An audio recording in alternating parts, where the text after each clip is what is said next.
आजच्या लेक्चरमध्ये आपण चक्रवाढ व्याज हे वन शॉट मध्ये लर्न करून घेणार आहोत.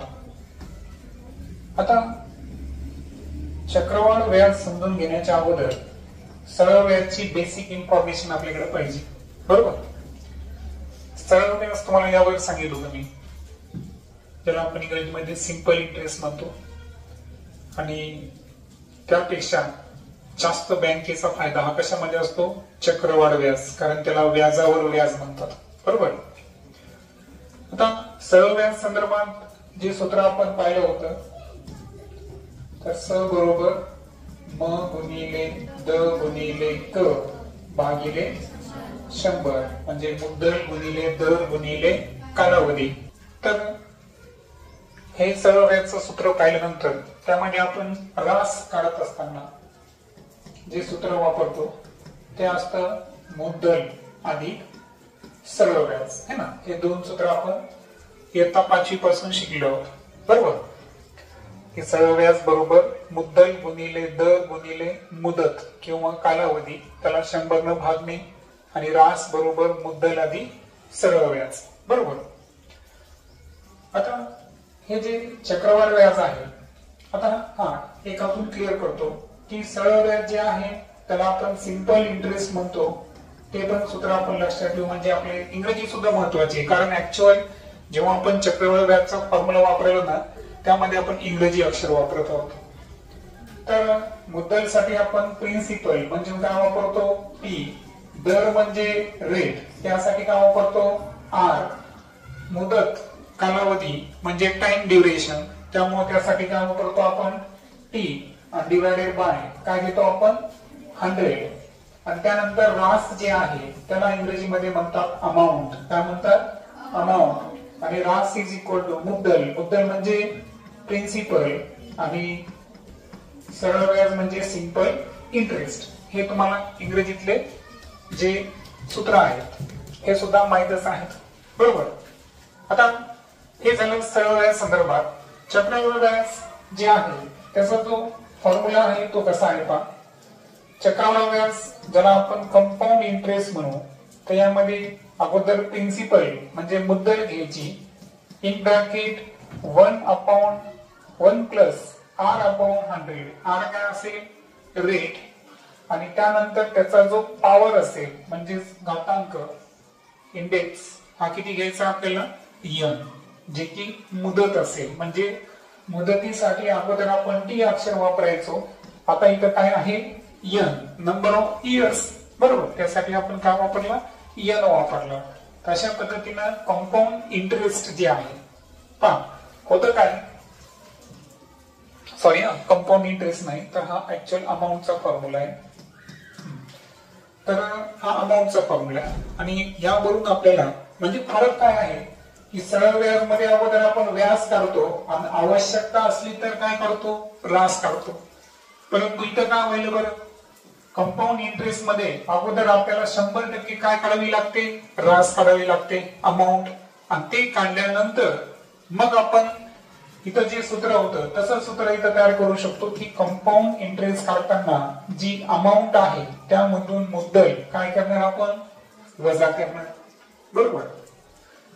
आता हे झाल्यानंतर एक लक्षात घ्या की प्रत्येक वेळेस n जो आहे हा नॅचरल नंबरच असेल असा आहे का?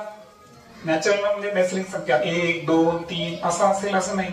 कधी कधी तुम्हाला 2.5 वर्ष, 3.5 वर्ष असं येऊ शकतं, बरोबर आहे का? मग आता मला सांगा, समजा फॉर एक्झाम्पल जी मुदत आहे n ही जर 2.5 वर्ष असेल, अशा वेळेस काय करणार तुम्ही? तर तुमच्याकडे 2 पर्याय आहेत. एक तर तुम्ही काय करा, प्रत्येक वर्षाची सेपरेट करा, किंवा फॉर्म्युल्यामध्ये तुम्ही काय करू शकता? चेंज करू शकता. म्हणजे याचे खूप काही फॉर्म्युले आहेत पहा. जसं की पहा, आता 2.5 वर्ष आहे, तर 2.5 वर्षामध्ये काय करणार मी की सुरुवातीला हाच फॉर्म्युला वापरणार. ए बरोबर P in bracket 1 plus R upon 100 आणि याचा घातांक n किती दिलाय मला? 2. त्याचं काय घेणार मी? स्क्वेअर घेणार. आणि त्यानंतर गुणिले हे जे अर्धा वर्ष आहे या अर्धा वर्षासाठी मी काय करणार माहितीये का, आता हे सर्व गुणाकारात आहे म्हणून काही अडचण नाही, फक्त इथं जे रेट आहे ना 6 माहीसाठी, तो रेट मला काय करायचा, अर्धा करायचा. समजा 12% असेल रेट तर मी किती घेणार 6, 10% रेट असेल त्याला किती घेणार 5. तर या पद्धतीनं R/100 आणि मग याचा घातांक मी किती घेणार 1 घेणार. लक्षात आलं? म्हणजे अर्धा हा घातांक घेता येतो का नाही. मग त्याच्यामुळे काय करायचं, तुम्ही जो रेट ऑफ इंटरेस्ट आहे, मला सांगा एखाद्या बँकेकडून आपण 1 वर्षासाठी रक्कम घेतली आणि 6 महिन्यातच परत केली तर बँक 50% कर्ज काय करतं, व्याज माफ करतं. 50% व्याज माफ करतं. 50% म्हणजे रेट ऑफ इंटरेस्ट काय झाला, जिथं 10 होतं तिथं 5 झाला. बरोबर. मग अशा पद्धतीनं हे सूत्र तुम्ही तयार करायचं. येते लक्षात? किंवा याची दुसरी ट्रिक काय आहे, दुसरी ट्रिक आहे की तुम्ही काय करा, 1-1 वर्षाचं करा. लक्षात आलं? आणि त्या 1-1 वर्षामध्ये सुद्धा काही चेंजेस येतात पहा. जसं की पहा आता A बरोबर पहा A1 पहिल्या वर्षाची रास जर काढायची असेल तर A बरोबर P in bracket 1 plus R/100. हे झालं कोणत्यासाठी, पहिल्या वर्षासाठी. दुसऱ्या वर्षीमध्ये काय करा, A2 काढताना इथं P घ्यायचा का नाही, तर इथं काय घ्यायचं, पहिल्या वर्षाची रास घ्यायची A1 in bracket 1 plus R/100. त्यानंतर तिसऱ्या वर्षाची करताना, तिसऱ्या वर्ष किती सांगा, अर्धच वर्ष आहे. मग तिसऱ्या वर्ष करताना A3 बरोबर काय घेणार मी, A2 इन ब्रॅकेट रेट किती घ्यायचा, मला अर्धाच घ्यायचा आहे, छेद 100. या 3 टप्प्यामध्ये जर केलं तुम्ही तरी सुद्धा तुमचा आन्सर निघेल. तुम्हाला जी मेथड योग्य वाटते ती तुम्ही करू शकता. इथं तुम्ही स्क्वेअर करून रेट अर्धा केला, इथं सुद्धा 2.5 वर्षाचं काढू शकता. किंवा इथं जे सांगितलं मी तुम्हाला फॉर्म्युला लक्षात घ्या. चक्रवाढ व्याजची सिस्टीम काय माहिती का, व्याजावर व्याज म्हणलो मी तुम्हाला. म्हणजे पहिल्या वर्षीची जी रास आहे ती दुसऱ्या वर्षीची काय बनते, मुद्दल. दुसऱ्या वर्षीची जी रास आहे ती तिसऱ्या वर्षासाठी काय बनते, मुद्दल. येते लक्षात? तर हा या फॉर्म्युला मधला फरक आहे. आणि मोस्ट इम्पॉर्टंट, आता घट आणि घसारा बरोबर आहे का, किंवा एखाद्या वेळेस वाढ होत असेल तर अशा वेळेस सुद्धा चक्रवाढ व्याजाचा हा फॉर्म्युला आपल्याला कमी येतो. लक्षात येतो? पण एखादी गोष्ट आहे तिच्यामध्ये सातत्यानं काय होत आहे, वाढ होत आहे. काय होत आहे, वाढ. वाढ इंग्रजीमध्ये काय म्हणतो आपण, इन्क्रीज होणे. काय होणे, इन्क्रीज. म्हणजे एखादी गोष्ट, जसं की एखाद्यानं काय केलं, आता सोन्याची व्हॅल्यू आहे दिवसेंदिवस काय होईल, ती वाढत चालली. किंवा एखाद्या वेळेस एखाद्या मेंढपाळाकडे मेंढ्या आहेत, त्यांची संख्या दरवर्षी जर वाढत चालली, बरोबर आहे का. किंवा लोकसंख्या पहा, एखाद्या प्रत्येक गावाची काय होत चालली, वाढ होत चालली. जर एखादी गोष्ट सातत्यानं वाढत असेल आणि विशिष्ट कालावधीनंतर त्याची संख्या करायचा असेल तर चक्रवाढ व्याजाचा जो फॉर्म्युला आहे रासचा, तो तुम्ही ऍज इट इज वापरायचा. A बरोबर P in bracket 1 plus R/100 चा घातांक किती असेल, n. पण एखाद्या गोष्टीमध्ये घट होत असेल, घट या शब्दाला आणखीन एक शब्द आहे घसारा. काय आहे, घसारा. आता घसारा कुठं होईल बरं, त्याला डिक्रीज म्हणू आपण. इंग्रजीमध्ये काय म्हणू, की एखाद्या गोष्टीचं व्हॅल्युएशन किंवा ती अमाऊंट काय होत असेल, डिक्रीज होत असेल तर अशा वेळेस काय करणार आपण. तर लक्षात घ्या, मला सांगा माझ्याकडे मी एक नवीन गाडी घेतली तर 3 वर्षानंतर त्या किमतीपेक्षा पैसे जास्त येईल का कमी येईल, कमी येईल. कारण ती वस्तू वापरायला म्हणून तिचा काय व्हायला, घसारा. एखादी कंपनी आहे ती मजुरांना काढत असेल, काय झाला, घट झाली ना, बरोबर आहे का. त्यानंतर एखाद्या वेळेस काय केलं, एखादी वस्तू आपण घरात आणली आणि तिचा यूज करत चाललो, मग ती वस्तू दिवसेंदिवस काय होत चालली, कमी होत चालली. कमी होणे, घट होणे, घसारा होणे. अशा वेळेस फॉर्म्युला हाच वापरायचा आहे, फक्त इथं प्लसच्या ऐवजी कोणतं चिन्ह वापरायचं, मायनस. सो काय होईल सूत्र, A बरोबर P in bracket 1 minus R/100 आणि त्याचा घातांक काय असेल, n. आणि सर्वात लास्टली जर तुम्हाला फरक विचारला कशामधला, चक्रवाढ व्याज व सरळ व्याज, ठीक आहे, यामधील फरक काय करायचा, यामधील फरक हे सर्वात शेवटचं सूत्र आपलं. तर यामध्ये काय करायचं लक्षात घ्या, या फरकाला आपण डी कन्सिडर करू. डी म्हणजे काय, डिफरन्स. कशामध्ये डिफरन्स, कंपाऊंड इंटरेस्ट आणि सिंपल इंटरेस्ट है ना, चक्रवाढ व्याज आणि सरळ व्याज मधला फरक हे करायचं असेल. परंतु ह्याने एक कंडिशन आहे. ती कंडिशन काय आहे, कालावधी किती पाहिजे आपल्याला, 2 वर्ष असेल तरच हा फॉर्म्युला काय होतो, लागू होतो. दुसऱ्या सूत्राला लागू होईल का, लक्षात घ्या.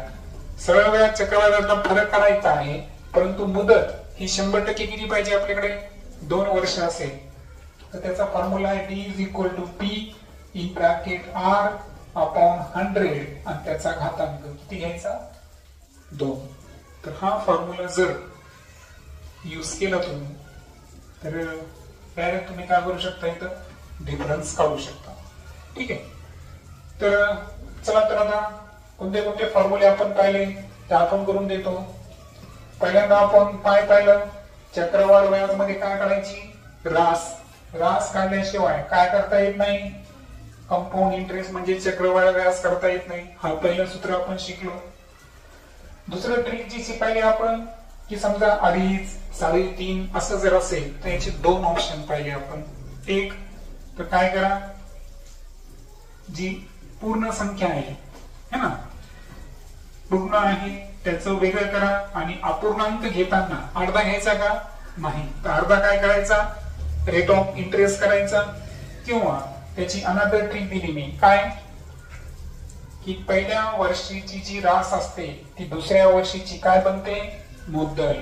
दुसऱ्या वर्षीची जी रास आहे ती तिसऱ्या वर्षीसाठी काय बनते, मुद्दल. या टप्प्यानं फॉर्म्युला घ्यायचा आणि जिथेही अर्ध वर्ष करायचे असेल 6 महिने तर रेट जो आहे फक्त रेटच काय करायचा तुम्हाला, अर्धा करायचा, बाकी ऍज इट इज. आणि सर्वात महत्वाचा तिसरा जो फॉर्म्युला, चौथा झाला, तिसरा फॉर्म्युला कोणता पाहिला आपण, वाढ असेल तर अशा वेळेस चक्रवाढ व्याजासाठी जो रासला फॉर्म्युला वापरला तेच वापरायचा. चौथ्यामध्ये काय वापरला आपण, घसारा असेल तर फक्त प्लसच्या ऐवजी काय आहे, मायनस.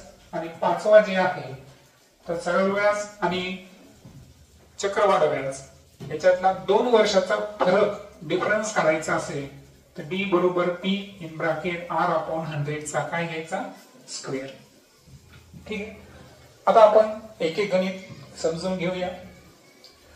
10 दराने 1 लाख रुपयाचे मुद्दलाचे चक्रवाढ व्याजाने 2.5 वर्षाचे व्याज किती.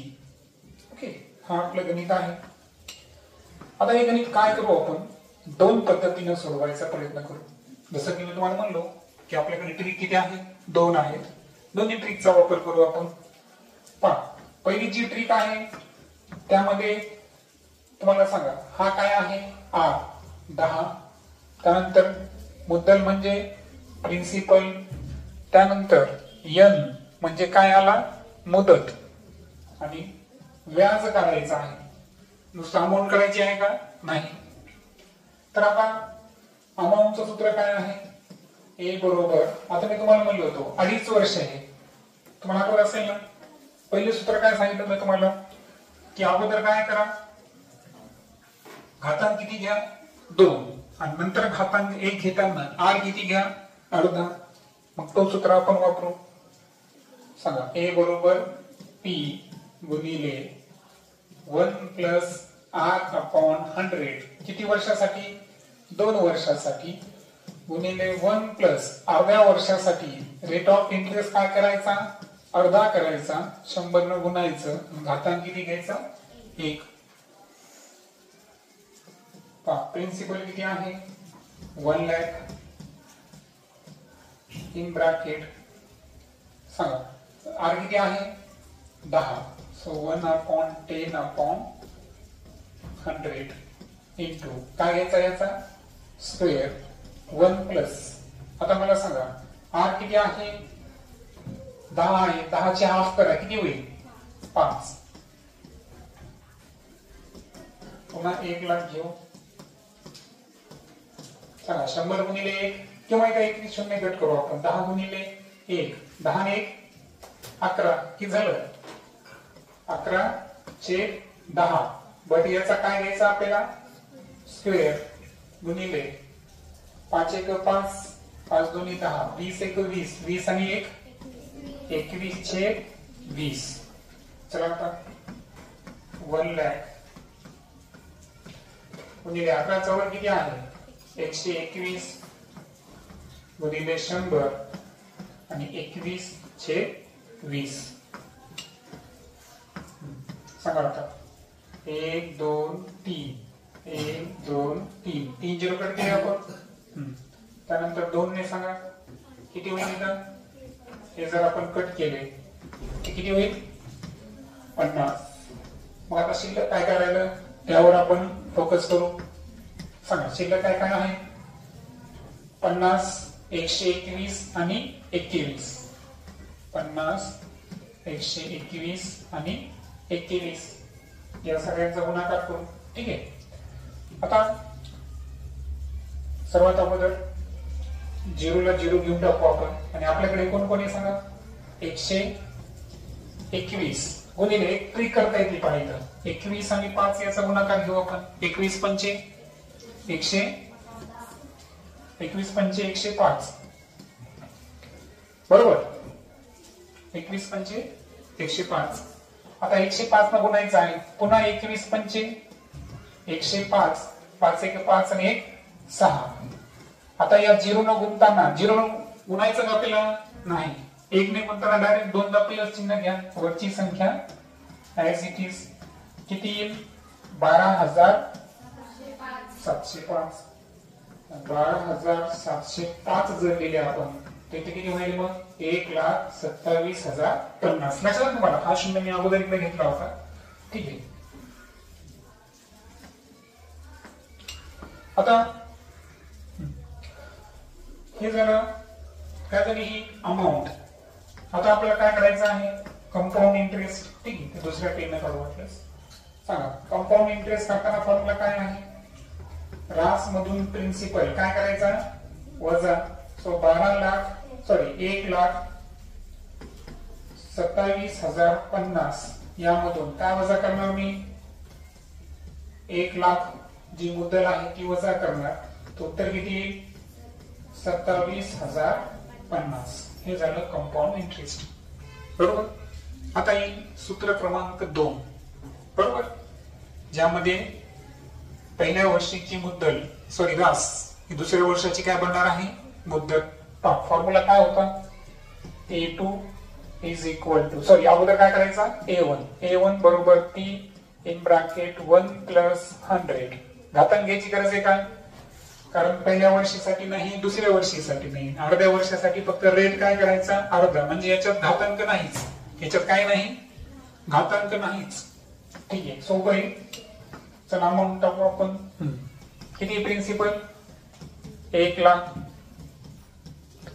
गुणिले 1 प्लस रेट किती आहे सांगा 10/100. घातांक घ्यायची गरज नाही. 0 0 काय झाला कटला. 10 एक 10 आणि 1 11. सो 1,00,000 गुणिले 11/10. 0 0 कट करू आपण. 11 एक 11 उरलेले 1 2 3 4 4 0 ऍज इट इज. म्हणजे पहिल्या वर्षीची रास किती आली 1,10,000. आता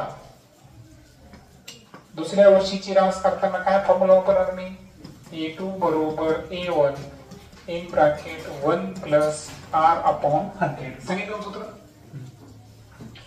इथे घातांकाचं टेन्शन नाही बघा तुम्हाला या ट्रिक मध्ये. ठीक आहे. सांगा A1 किती आहे 1,10,000. आता मला सांगा इथं कंसामध्ये दरवेळेस काय येणार ते 0 0 कटणार 11/10 येणार. त्यात काही फरक पडणार आहे का नाही. म्हणून मी काय करतो डायरेक्ट 11/10 घेतो. 0 0 पुन्हा कटले. सांगा 11चा वर्ग किती आहे 121. किती शून्य आहेत 3 शून्य आहेत. किती झाले 1,21,000. आता काय करायचं आहे A3 किती वर्षाचा आहे अर्ध्या वर्षाचा आहे. म्हणजे रेट ऑफ इंटरेस्ट काय होतो इथं 10 च्या ऐवजी किती घ्यायचा 5. A3 चा फॉर्म्युला असेल A2 in bracket 1 plus R upon 2 upon 100. Rate of interest 5 आहे, मग तो टाकावा लागेल आपल्याला. हा सांगा, A2 किती आहे आपल्याकडे? 1,21,000 इन ब्रॅकेट 1 प्लस 10 चे हाफ किती आहेत? 5. सांगा, 5 1 5, 5 2 10, 0. 1,21,000 गुणिले 20 1 20, 20 1 20 आणि 1 21/20, 0 0 कॅन्सल. आता यामध्ये काय होईल? आता 2 ने म्हटल्यास गुणून घेऊ. बेसख 12 0 बे पंचे 10 बरोबर. 0 किती आलं?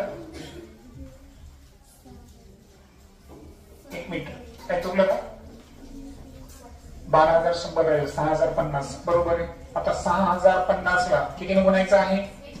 21 21 0 21 5 105 म्हणून मी 0 5 लिहितो आणि 1 कारण 0 असल्यामुळे.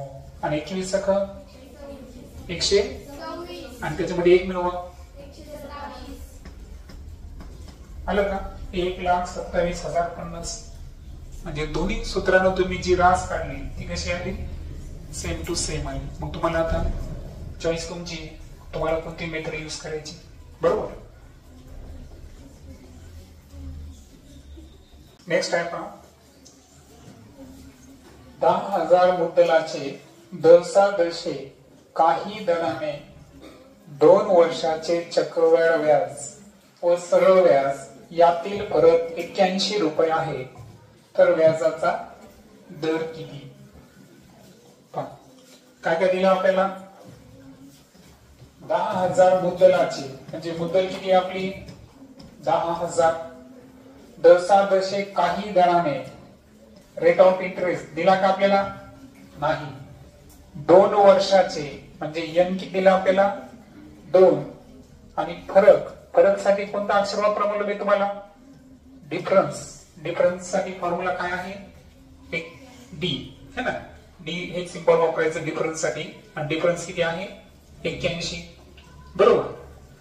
मग आता आपल्याला काय करायचं आहे? जे फॉर्म्युला मी तुम्हाला ट्रिक मध्ये दिला होता की सरळ व्याज व चक्रवाढ व्याज याच्यातला फरक P in bracket R upon 100 याचा काय घ्यायचा आपल्याला? स्क्वेअर. सांगा, डिफरन्स किती आहे? 81. P ची व्हॅल्यू किती आहे? 10,000 इन ब्रॅकेट R ला R दिला नाही 100 आणि याचा काय घ्यायचा? वर्ग. बरोबर. मग आता मला सांगा, मी 81 ला 81 घेतो, हे 10,000 घेतो गुणिले R चा वर्ग काय असेल? R वर्ग. आणि 100 चा वर्ग काय आहे? 10,000. मग 10,000 ला 10,000 काय झाले बरं? कॅन्सल.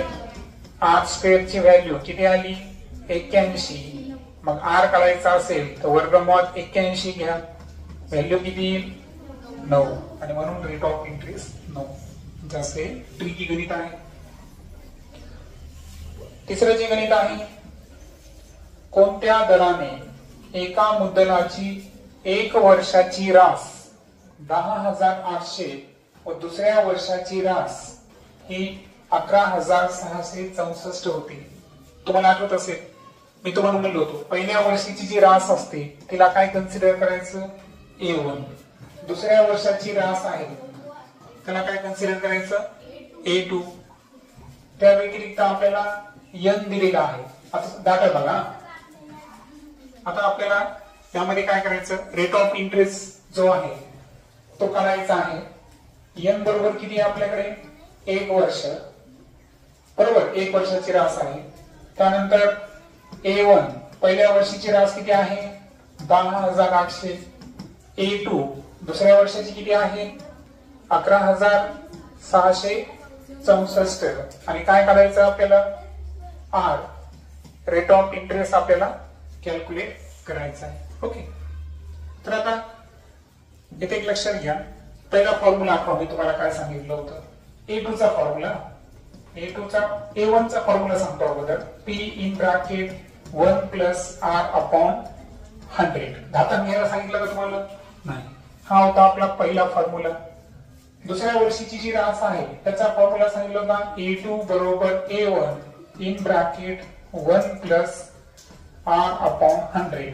हा होता दुसऱ्या वर्षीची रास. तर हा फॉर्म्युला आपल्याला वापरायचा आहे. पण हे वापरताना आणखी एक ट्रिक देता येते बघा तुम्हाला. कशी माहितीये का? तुम्हाला करायचं काय म्हणजे यामध्ये आर काढायचा, तर तुम्ही सूत्रामध्ये पण बदल करू शकता. कसं पहा, जसं की मी मागच्या गणितामध्ये सांगतो तुम्हाला पुन्हा एकदा. आता या गणितामध्ये समजा तुम्हाला आर काढायचा आहे, तो सूत्र कसं फिरतं पहा. सूत्र कसं होणार? सूत्रामध्ये बदल पहा. हा पी भागात गुणाकारात आहे, तर आर अपॉन 100 चा काय आहे? स्क्वेअर. बरोबर आहे का? आता हा पी गुणाकारात आहे, अलीकडे गेलं पुढे जाईल तो भागाकारात. मग आता इथं मी काय करणार? स्क्वेअर रूट घेणार. काय घेणार? Square root. So R upon 100 याचं वर्गमूळ घेतलं तर हे वर्गमुळात डी अपॉन पी होतं आणि यामध्ये आर जर करायचा असेल तर हे 100 गुणाकारात जातात आणि वर्गमुळात डी अपॉन पी हे सुद्धा शिल्लक राहतं. यावरून सुद्धा आन्सर निघतं. कसं पहा, आता करून दाखवतो. हे 100 ला 100 वर्गमुळात डी डिफरन्स किती सांगा? 81 डिवायडेड बाय प्रिन्सिपल किती आहे? 10,000 आहे का? सांगा.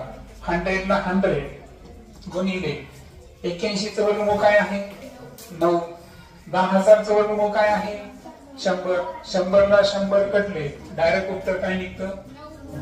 म्हणजे सूत्रामध्ये बदल करून सुद्धा उत्तर निघतं, किंवा किमती टाकून तुम्ही किमती फिरवा. तुमच्याकडे दोन ऑप्शन आहेत, सूत्राला फिरवा, किमतीला फिरवा. बरोबर आहे का?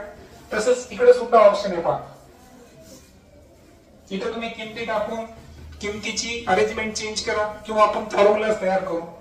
पहा आता फॉर्म्युलाच तयार करू आपण. सांगा A1 गुणाकारात आहे, अलीकडे आल्यावर काय होईल तो?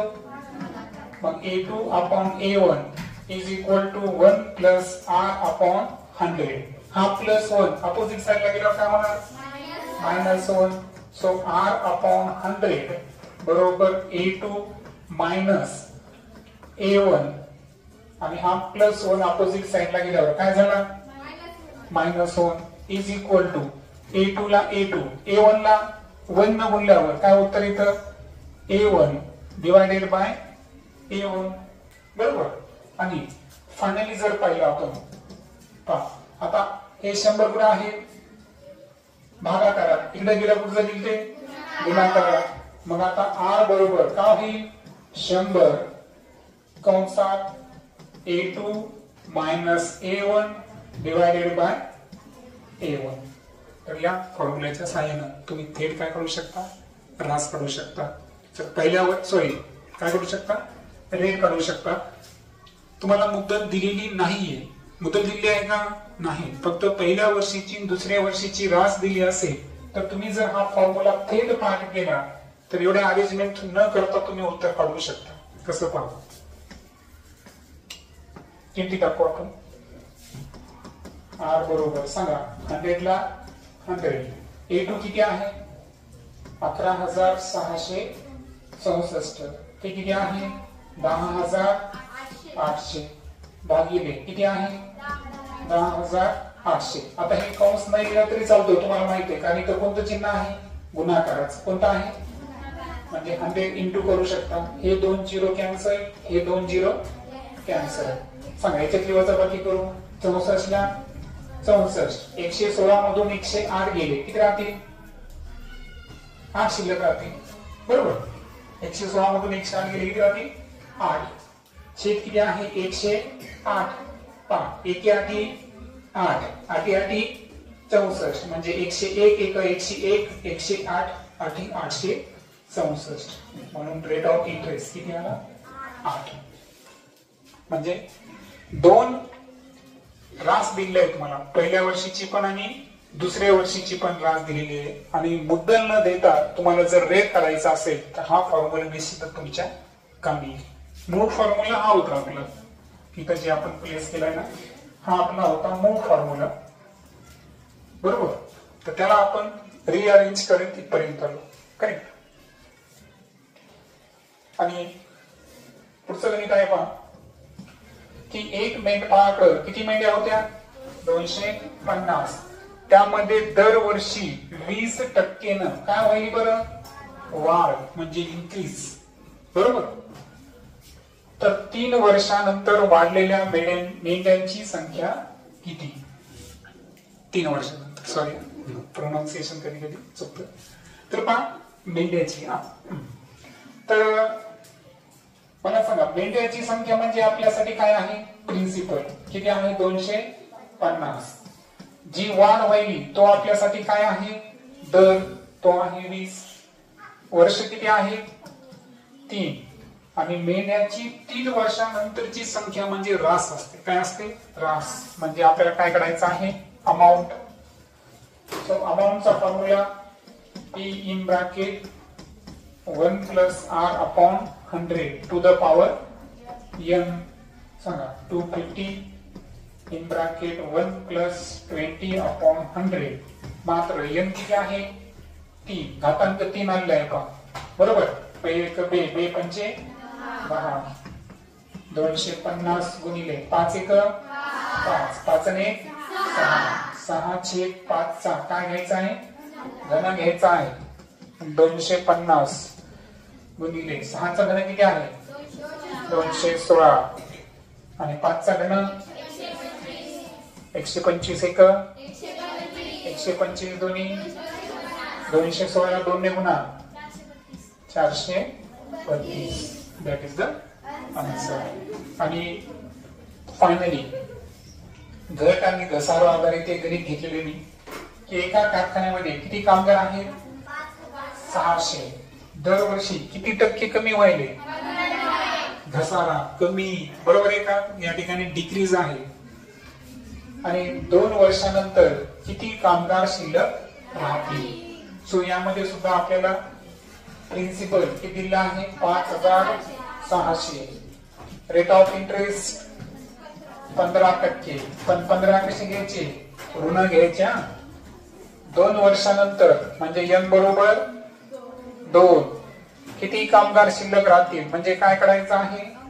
अमाऊंट. आता मुळात सूत्र मायनस नाहीये बरं. ऍक्च्युअल R मायनस असतो पण ते प्लस मायनस मायनसच होणार आहे शेवटी. कसं आहे का? हे की नाही? शेवटी तेच होणार आहे. सो फॉर्म्युला आपला A बरोबर P in bracket 1 मायनस काय? 1 मायनस लक्षात ठेवा. सांगा P किती आहे? 5600. 1 मायनस R किती आहे? 15/100 चा घातांक 5×3 5×2 20. 5600 गुणिले 20 1 20 आणि 20 मधून 3 वजा करा. प्लस नाही करायचं, मायनस करायचं. बरोबर. घसारा आहे, घट आहे 20. आणि यांचं काय घ्यायचं आपल्याला? वर्ग घ्यायचा आहे. सांगा 23 चा वर्ग किती आहे?